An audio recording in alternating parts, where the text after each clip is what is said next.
Coba kita resapi kalimat ini. Ini bukan sekadar permintaan biasa loh. Ini tuh seruan tulus dari hati seorang pemimpin muda ke mentornya. Sebuah pengakuan kalau mereka butuh banget bimbingan, yang bakal kita bedah bareng-bareng sekarang. Oke, mari kita selami lebih dalam. Di paparan kali ini kita akan coba mendengarkan isi hati seorang pemimpin muda lewat sebuah suat yang, wah, kuat banget. Kita akan bongkar apa sih kerinduan dan harapan terdalam mereka dari seorang mentor, hal-hal yang seringkali nggak terucap. Perjalanan ini kita mulai dari yang paling dasar ya, fondasinya dulu, yaitu kebenaran dan kehidupan. Ini semua tentang pengetahuan dan keyakinan esensial yang didambakan seorang pemimpin muda dari mentor mereka. Nah, poin pertama yang krusial banget itu ini. Seorang pemimpin muda itu nggak cuma butuh diajarin firman Tuhan kayak lagi di kelas, sekedar teks atau doktrin. Mereka rimbu diajarin dengan cara yang punya kuasa Roh Kudus, yang benar-benar bisa mengubah hidup, bukan cuma nambahin pengetahuan di kepala. Di sini kita bisa lihat bedanya jelas banget. Di satu sisi ada ide-ide teoretis. Ya, cuma kata-kata, doktrin, instruksi. Tapi yang benar-benar dirindukan itu ada di sisi yang satunya, kehidupan nyata. Pemimpin muda itu pengen dengar cerita soal kemenangan dan kegagalan mentornya, soal harapan dan keputusasaan. Pokoknya pengalaman nyata sang mentor bersama Tuhan. Jadi, poin utamanya di sini. Seruan si pemimpin muda itu, jangan cuma ajari saya ide-ide. Bukalah hidupmu kepada saya. Ini adalah sebuah permohonan untuk jadi otentik dan apa adanya. Sebuah jembatan dari konsep yang abstrak menuju realitas yang dihidupi langsung. Oke, kita lanjut ke tahap kedua, yang fokusnya pada wadah dari semua ini, yaitu hubungan. Ini tentang ikatan emosional dan kehadiran yang nyata antara mentor dan orang yang dibimbingnya. Pemimpin muda ini tuh gak mau loh cuma jadi prajurit di pasukan mentornya yang cuma dikasih tugas terus disuruh pergi.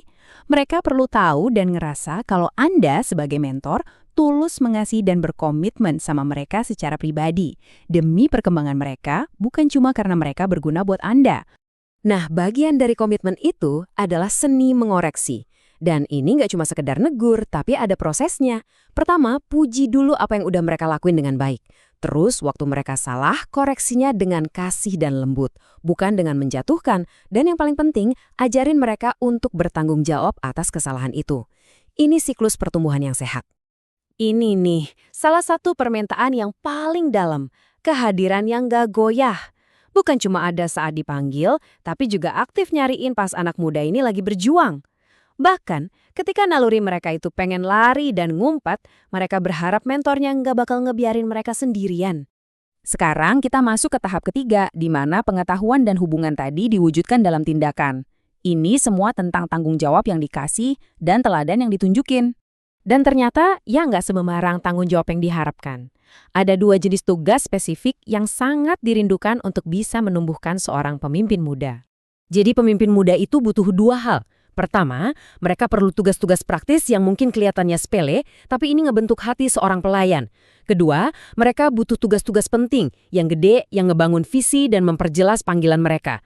Tujuannya apa? Supaya mereka ditantang, dipaksa bergantung sama Tuhan, dan yang paling penting, mentornya harus nemenin di setiap langkah. Nah, ini membawa kita pada kebutuhan terbesar dalam bagian ini. Bukan cuma dengerin, bukan cuma ngerjain, tapi melihat. Mereka perlu ngelihat langsung gimana Alkitab itu diterapkan dalam kehidupan nyata sehari-hari. Saya harus melihatnya. Ada urgensi di sini. Ini bukan pilihan.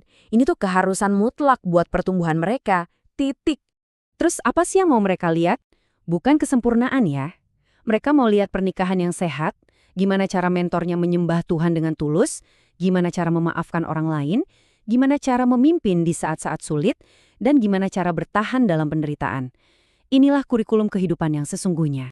Yuk kita lanjut untuk melihat gimana semua ini ngebangun ke tahap akhir, transformasi. Fokusnya adalah pada pembentukan karakter batin dan tujuan hidup seorang pemimpin. Jadi tujuan akhirnya itu bukan sekedar polesan luar. Integritas sejati yang dirindukan itu adalah perubahan tulus yang lahir dari dalam hati. Bukan cuma soal tahu apa yang harus dikatakan atau gimana harus bersikap pas orang lain lagi ngeliatin.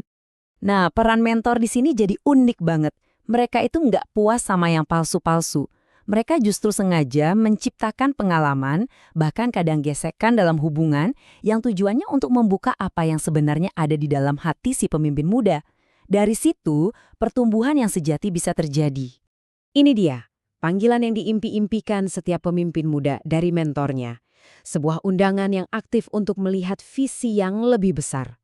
Kemarilah, lihat apa yang Tuhan kerjakan, dan lihatlah potensi dirimu baginya. Ayo. Dan inilah dorongan terakhir dari seorang mentor. Pertama, teguhkan panggilan dalam hidup saya. Kedua, tantang saya, bilang, ya kamu bisa. Justru di saat saya bilang, enggak, saya nggak bisa. Dan akhirnya, utuslah saya untuk melakukan pekerjaan itu. Jadi pada akhirnya tujuannya bukanlah kesempurnaan, sama sekali bukan. Tujuannya adalah untuk melahirkan seorang pemimpin yang ya sama seperti mentornya, belajar untuk bergantung sepenuhnya kepada Tuhan. Dan kita akhiri dengan sebuah pertanyaan buat kita renungkan. Bagi para mentor di luar sana, siapa yang sedang Anda bentuk? Dan bagi para pemimpin muda, apakah Anda siap untuk dibentuk? Sebuah pertanyaan yang kayaknya layak kita pikirkan bersama-sama.